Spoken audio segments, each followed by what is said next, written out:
программабыз бар бит инде, Аллага шөкер. Ул илһамият дип атала. Без менә буның формасын уйлап таптык.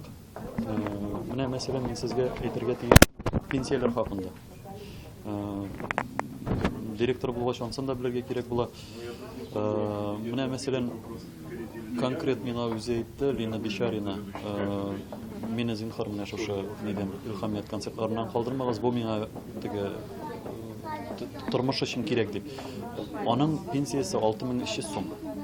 Ул шул исәптән квартплата да түли, ниндидер, может быть, кибетләргә йөри торган 6300 сумга нәрсә шәп булгансыз, бөтен кеше яхшы белә. Һәм без менә аларга бер тапкыр катнашкан өчен 5000 сум күләмендә гонорар түлибез инде. Һәм алар менә бу адреслы ярдәм.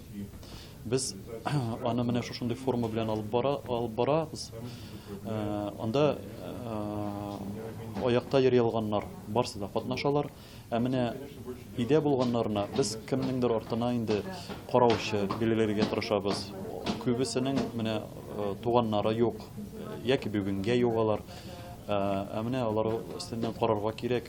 Социаль хезмәтләр бөтен вакытта булдыра алмыйлар. Һәм без адреслы кешеләр куябыз.